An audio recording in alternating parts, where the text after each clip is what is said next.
nature of the work here. It depends on the work they are able to acquire or to get. Some get job on Sunday or in the morning or in the afternoon or the evening. So by that, it gives them a lot of problem to come to the church. When we contact many of them or try to ask from them why do they feel not come to the church, they say because of the nature of their work. Many of them get good work during the weekends and they need to go to their work on Sundays. So because of the problems of the work in the country, many of them stay away from the church. Ìrànlọ́wọ́ tí a lè ṣe ó wà púpọ̀ nípa àdúrà, torí pé kò sí ohun tí a lè ṣe ju kí a fi àdúrà ràn wọ́n lọ́wọ́ àti ká sì gbà wọ́n lámọ̀ràn láti ṣe pẹ̀lẹ́pẹ̀lẹ́, láti rọra, láti mọ ibi tí wọ́n rìn sí, láti mọ irú èèyàn tí wọ́n bá rìn, láti mọ ibi tí wọ́n wọ̀ sí, ibi tí wọ́n jẹ àti ibi tí wọ́n ó mu. Torí pé Olúwa pàápàá ó sọ fún wa pé ká bọ̀wọ̀ fún òfin ìlú, ká sì bọ̀wọ̀ fún àwọn aláṣẹ. À ń fi àdúrà ràn wọ́n lọ́wọ́, a sì tún gbà wọ́n níyànjú láti rọra, láti ṣe pẹ̀lẹ́ àti láti sa ipá wọn láti rí wípé wọ́n tẹ̀lé òfin àti ìlànà ti ìlú. Ó ṣe dandan. Àwa ń sapá gẹ́gẹ́ bí olórí ìjọ pẹ̀lú àdúrà. In the first place, what we emphasize is the responsibility of every Muslim, male, female, young, adult, the responsibility they have to live their lives in accordance with the teaching of Islam. And it is a tested fact that whoever lives his or her life in accordance with the teaching of Islam would have not as many problems as others do have, would have most of his or her problems already solved.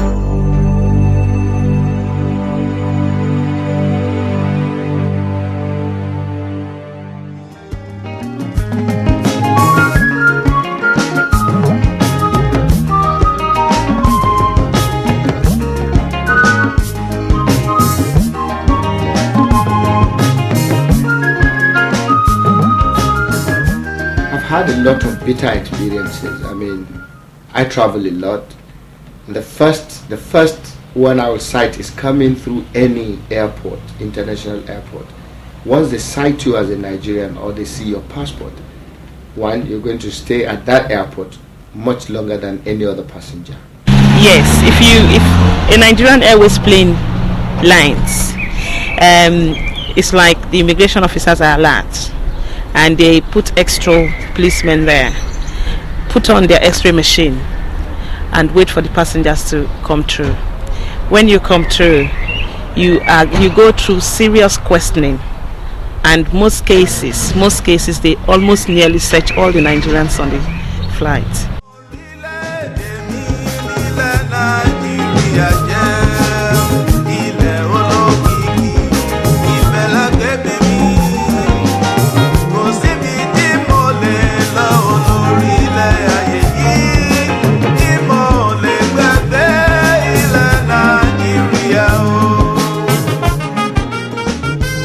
The immigration law started about late 60s when they had the first Commonwealth immigration law. I think it was in 1960-62. Before then, Nigerians entered the United Kingdom very freely. Actually, when I came here in the early 60s, we were. But at the moment, things have changed adversely.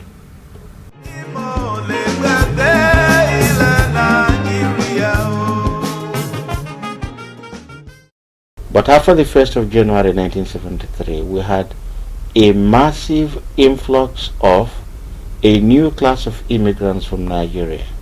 Young, just out of school. Most of them have not been to secondary schools. Some of them have been, some have just come out of universities, all rushing to come into Nigeria.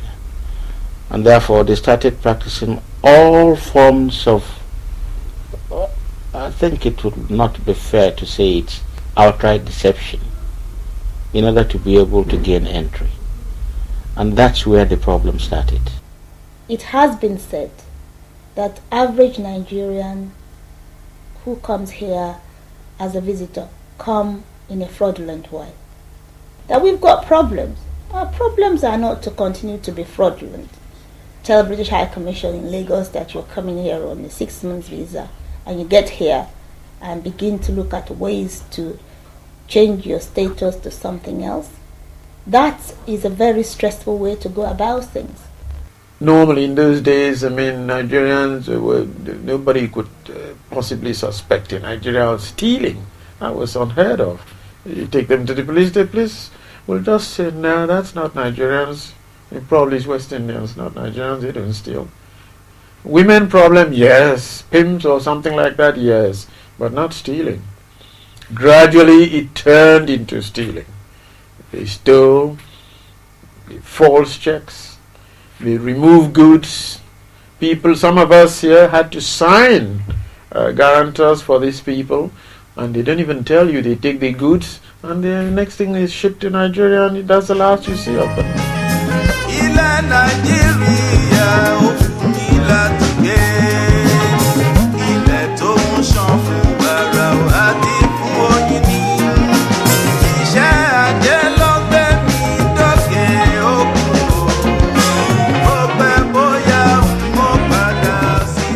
They've tended to give us a very bad name. For instance, our passport is useless right now. Because if you use your passport, you go to any of the banks, they say, oh. The reason is because some Nigerians have used this passport to stand as a surety, I'm coming back. They never go back. They get travel certificate, they go back to Nigeria. And because of all the fraudulent things that has happened in this country from Nigerians that come from home, if you go anywhere and you say you are a Nigerian, you are treated differently, even different from other black people. Being black is one thing and being a Nigerian is another. It makes you even double disadvantage. Come to look at it, it's not their fault. Because they will tell you instances, they will tell you the number, they can quote number and numberless of passports that are with them that are fake passports. And look at this country, for example. You read the news, you look at newspapers, you find lots of Nigerians that commit all sorts of unnecessary crime, I call it. Unnecessary crime. They are in passport forging, they are in ticket forging, they use credit cards, whatever. That's so many. Stealing cards where they give them job to do. They open the drawers in the office looking for checkbook, credit cards, etc. You see them. If you go to a bank, I have been to a bank with a Nigerian passport trying to open a current account, they'll tell you no. I'm just lucky that my husband's British, so we had to use his passport to open a joint account. Otherwise, I would not have a current account with a Nigerian passport, which I owned. It is very difficult for any Nigerian now to open a bank account or a building society account if you are a Nigerian holding a Nigerian passport. I will give you a personal experience. Recently, I received a letter through the post that I am owing Barclays Bank card near enough to £3,000 for a kickoff. I don't deal with Barclays because of the apartheid thing I support. Also, I do not, because I don't deal with them, I do not carry a Barclays card, check card. So somebody has used a combination of my name, his own name and mine, and had obtained from Barclays Bank a card on which he had drawn so much money. The address is correct, the initials are wrong, but the surname is correct. I look at every Nigerian critically and I say, is it not the same as the boy who probably used my name to get this money? A Nigerian came and I accommodated her. Without asking me, she kind of took my P45 and used it. And then the tax officer had to come to me and ask me why I had two P45s and doing two jobs at the same hour, which, if she had asked me, would have been a different thing.